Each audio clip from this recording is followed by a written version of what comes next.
Good afternoon. See, I didn't say this a good morning because it isn't morning. It's 1:45.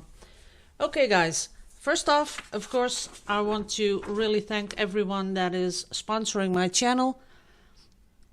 It's for me, it's nice to see that people want to do that, and I really appreciate it, like always. And this month, I'm going to be giving away 2 of those pendants. And as you can see, this is the size. This is one I did a while back. It's done with the normal resin that has to cure. And I kind of like this one. It's bright and colorful, and it is sort of spring-like, I think. But that's what I'm going to be doing tomorrow. I'm going to be getting some of those cut out, and then I'm going to do put the UV resin on them. I might even just do a little video about it because a lot of people are asking about it, and maybe that's a good thing that I show you how to find my videos. First off, this is the these are the Vallejo watercolors. As you can see, they are really beautiful, intense. My favorite color, turquoise. I like to call it turquoisey because it's my favorite color. But I like the browns too. And the thing is, you know, when you have all those colors, what I usually do is I go straight back to, as you can see, this one is halfway empty because I always use that color. And another color I always use is, let's see if I can find it that fast. Probably can't. But that's that really beautiful green. Yeah, this one. But these are the little bottles. This one is up to here, so it's halfway. But there's 32 milliliters in it, and it goes a long way because they are very pigmented. If you get those colors on your hands, you have to really, with some sort of a bleach, you have to get it off because it doesn't come off. But as you can see, they have a beautiful range of colors. Don't know why they put them in that order because I did this off the pamphlet where they show all the colors. And the crazy thing is that they sometimes they put the colors, you know, mix them up, because here you got your greens, then you go back to the browns, then you go back to a sort of, they call it sepia, but it's sort of greenish, and then they go back to orange brown. It's really funny. Then they have a flesh tone in there. This is the white, which is really white, and as you can see, yellow, and then the green, and then a brown, and it's kind of funny. Then there's a blue in between. I don't know why they did that, but I thought I'd make one of these. These are really easy. I do this with everything that I have a lot of colors of, like my Derwent watercolor pencils, so that when I really want to get into it, you know, you just go through your colors and think, okay, I like that color, I like that color, and you can see how intense they are. It does take a while to get one of these finished, but they also give you a lot of, I don't know, insight into the colors you have, and you can put them together like that, you know, to see how they will interact with each other. Like you could take the violet and the hot pink, and then you absolutely see what you're going to get on your paper. So, getting a brush. Now, what I have here is normal drawing paper, and it's not really made to watercolor on, but I really liked what those watercolors did the last time, so I'm going to do something right now. I'm going to take the lids off everything, so I have my hands free to put a lot of color on this paper. This is going to buckle like crazy, but you know, you can always iron out your iron it out later if you really want to, if you want to have it really flat. But as you can see, look at that color. There's only a couple of drops on here, and already you get all these beautiful colors. And we want this one. And I thought I'd put in another few colors of green. So that's what's going to happen. Lovely blues and greens. They sort of make me really happy, those colors. Now I'm going to just spread it over the whole page. And like I said, there it goes. It's starting to buckle. But that's okay, because I'm going to add even more water when this is dried. I've got to get a little bit more blue in here.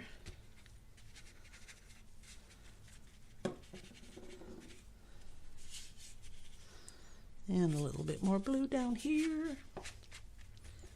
But I just want to really cover the whole page with a lot of color. And when this is dry, I'm going to show you guys what this does when you put just, you know, clean water on top of it. But I want to make sure that I have nothing peeking through. Let's see, a little bit there, a little bit up here. And then I'll show you what happens when you do this on the real watercolor paper. Just to show you the difference. Okay, this is nicely covered, a little bit there. Yeah. Now I'm going to put this one away and let it dry, and then come back later when I have when I'm going to put the water on top.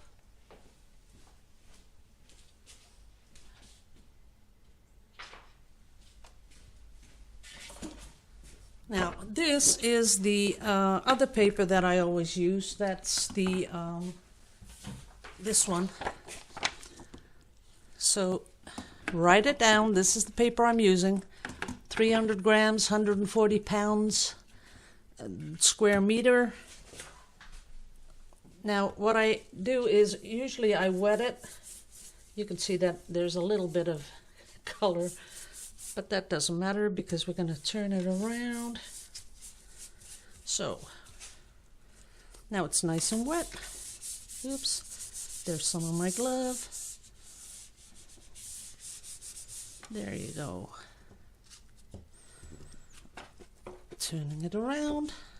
Ooh, there's a lot of color on this side. Doesn't matter because we're going to be totally coloring this page too.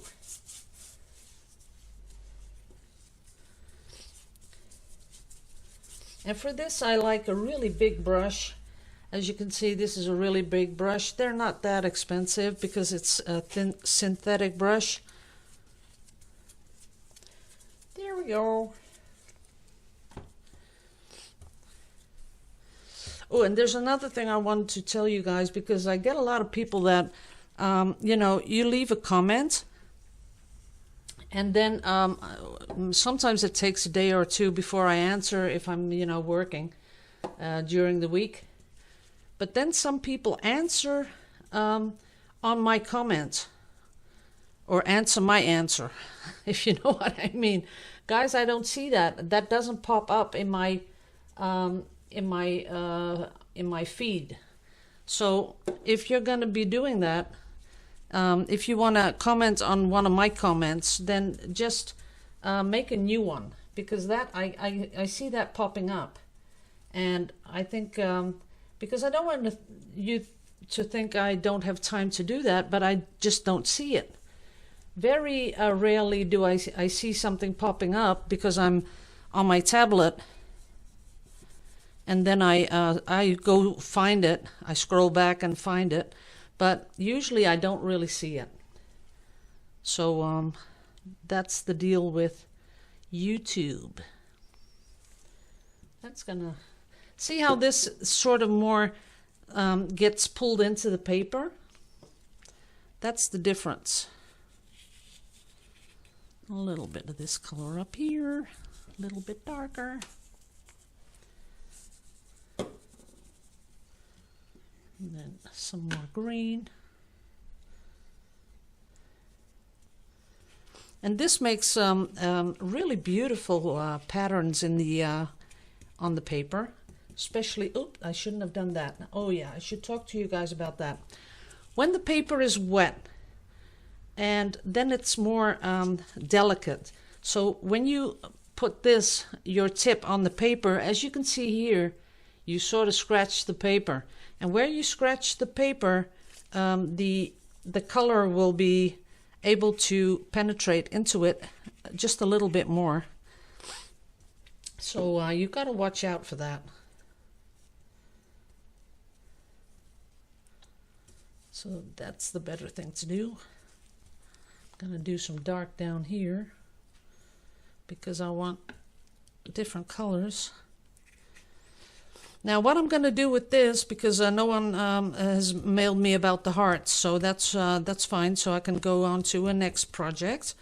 I'm going to be cutting out circles out of this, but I want a lot of really pretty effects to be going on in the paper. So I'm cutting circles, and I'll show you. I've already done some. These are really tiny little circles, as you can see. See that? They are all colored, but some are, on the top. But I'm going to be making one of those panels, which I'll finish off with resin, with these little circles. I'm just not sure exactly how I'm going to do it, but it's going to be a new thing I'm going to do. There we go. Okay, some people also commented on what I told you about the little boy in Malaga, Spain.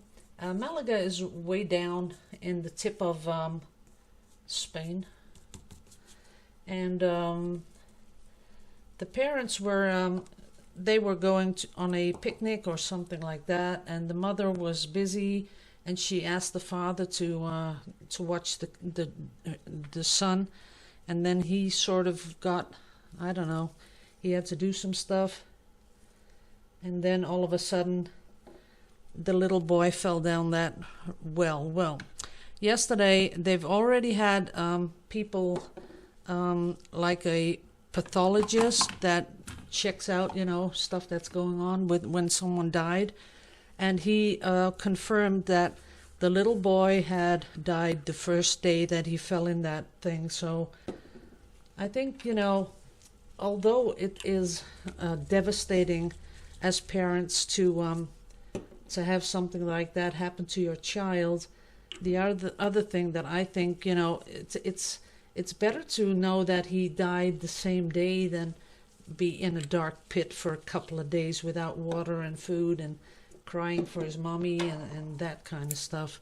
But boy, did that, the whole world was busy with watching and hoping and praying and doing stuff, and that was so heartwarming to see so many people care about a little boy that they don't even know. So but I thought I'd just tell you, because a lot of people got, I think, a little bit upset about that, and I'm glad that he didn't suffer too long. But I'm also really a little bit pissed off about people that make those holes in the ground and don't do anything to cover that up. I would, I can imagine animals falling in there too. That's really sad. They'd never get out. But he fell something like 70 meters. That's 240 foot down, and he had a lot of damage to his head. So, okay, enough of that. Makes me sort of gloomy. Let's not do that. Okay, guys. Now, you're not really seeing this as it is. It's funny because you do see the colors. Every time I show you things, I see it like this, and then I look in front of me where my monitor is. Like this color is it really comes through. This one too. But this is much darker and more intense than what I'm seeing on the monitor, so I'm guessing that's what you're seeing too. But we'll get on with it. So this I'm going to just let dry because I'm going to be punching circles out of this. And when I start with that thing, I'm going to show that to you also. For now, I'm going to stop here. I still haven't decided what I'm going to do. So I'm thinking something small with resin. And I'm sort of thinking like, you know, when I made that little ocean in a shell, I'd like to do that, but then with UV resin. I'm thinking that might be really fun to do, but I'm not sure. Maybe I can put one in here in one of these bezels. Okay, I'll be right back and you'll see what I decided. Be back in a jiffy. I love you all to pieces. Bye bye.